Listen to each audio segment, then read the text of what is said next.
Olá, boa tarde. Você acompanha agora notícias do Brasil e do mundo desta quinta-feira. Eu começo essa edição com as manchetes dos sites dos principais jornais do país. Na Folha de São Paulo, ação na Cracolândia prendeu chefe do tráfico e inflou o preço do crack, diz polícia. Valor da pedra mais que dobrou após operações como a da Praça Princesa Isabel. Segundo investigadores, houve 6 prisões. E agora o Estadão, se prepare para o frio. São Paulo pode ter temperatura abaixo de 10 graus na semana que vem. Chance de neve também no sul do Brasil. Dias mais gelados estão previstos na próxima semana. E no valor econômico, CAD não vai impor preço à Petrobras, mas inquérito pode levar a mudança no cálculo. Apesar da ideia da área econômica de que os preços dos combustíveis possam ser ajustados por meio do resultado desse inquérito que tramita no órgão. Nele mesmo, essa possibilidade é vista como cautela. E por fim, o Globo, hepatite misteriosa. Brasil monitora 28 casos suspeitos da doença. O Ministério da Saúde orienta que profissionais da área façam notificações imediatamente. E falando de economia, o setor de serviços cresceu 1,7% em março, segundo os dados divulgados hoje pelo IBGE. Esse resultado é o maior desde maio de 2015. O resultado foi acima do esperado pelos especialistas. Estimativas feitas por 26 consultorias apontavam um crescimento médio de 0,9%. Mas, segundo o IBGE, o volume de serviços prestados no Brasil cresceu 1,7% em março na comparação com fevereiro. Já na comparação com março do ano passado, a alta foi de 11,4%. E com o resultado, o setor fica 7,2% acima do patamar pré-pandemia. O desempenho é o melhor para os meses de março desde 2011 e também representa o maior nível para um mês desde maio de 2015. Em relação ao balanço trimestral, o setor fechou os 3 primeiros meses do ano com alta de 1,8% na comparação com o quarto trimestre de 2021. E na comparação com o primeiro trimestre de 2021, o aumento foi de 9,4%. O IBGE informou que o resultado positivo teve influência de todas as 5 atividades pesquisadas. O destaque foi para o setor de transporte, seguido por serviços prestados às famílias, informação e comunicação, outros serviços e serviços administrativos e complementares. No levantamento por estados, 24 das 27 unidades da federação acompanharam esse movimento de crescimento do setor. Destaque para São Paulo, Minas Gerais, Distrito Federal, Santa Catarina, Rio Grande do Sul e Rio de Janeiro, que ficaram no topo da tabela. E olha só, a prioridade do novo ministro de Minas e Energia será privatizar a Petrobras. Em seu primeiro discurso, após assumir o cargo, Adolfo Saxida declarou que já pediu ao governo estudos para colocar o plano em prática. Na primeira fala, como ministro de Minas e Energia, Adolfo Saxida fez questão de ressaltar que suas palavras estavam 100% alinhadas com o presidente Jair Bolsonaro.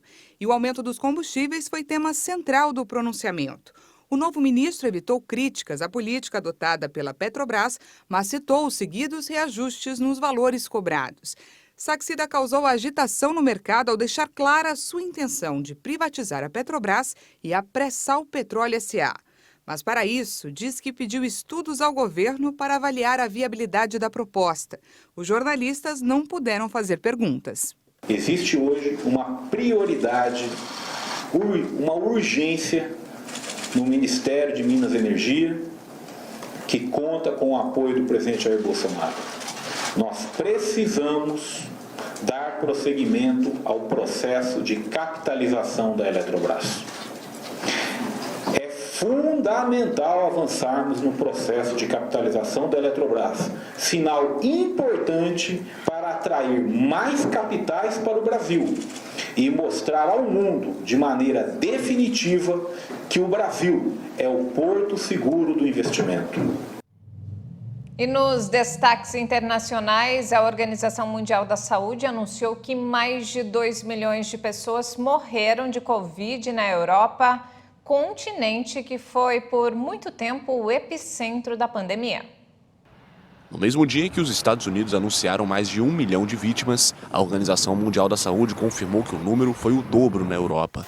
No total, 2.002.058 pessoas morreram de Covid no continente, área que a OMS junta com a Ásia Central e que teve 218.225.294 casos da doença registrados. Logo em seguida, a detecção do novo coronavírus na China em 2019, a Europa foi por muito tempo o epicentro da pandemia. Em 2022, após um pico nas 2 primeiras semanas de março, a doença recuou no continente. O número de casos e óbitos caiu 26% e 24%, respectivamente, nos últimos 7 dias. Mais de 2 anos após o início das restrições, a maioria dos países europeus pretende virar a página da Covid-19 e reduziram as medidas sanitárias. Cientistas conseguiram captar pela primeira vez a imagem do buraco negro localizado no centro da Via Láctea. E há 3 anos depois de obter a imagem de outro semelhante na galáxia M87. A imagem é semelhante à do gigantesco buraco negro na distante galáxia M87, muito maior que a Via Láctea divulgado em 2019.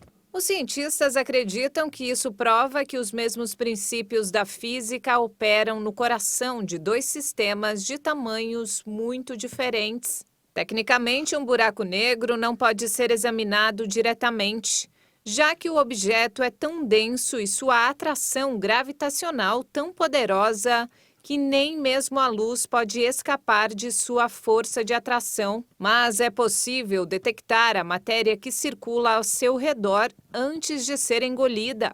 O efeito é do projeto EHT, uma rede internacional de 8 observatórios radioastronômicos, incluindo um localizado em Sierra Nevada, na Espanha, e outro no deserto do Atacama, no Chile. E antes de encerrar, olha só, a boa colheita argentina de soja e cereais este ano é um sopro de otimismo diante da escassez mundial de grãos provocada pela guerra na Ucrânia. O sucesso da safra pode alavancar a conturbada economia do país. Em Lobos, a 100 quilômetros a sudoeste de Buenos Aires, as colheitadeiras trabalham noite e dia para obter a soja antes que as chuvas de outono austrais cheguem.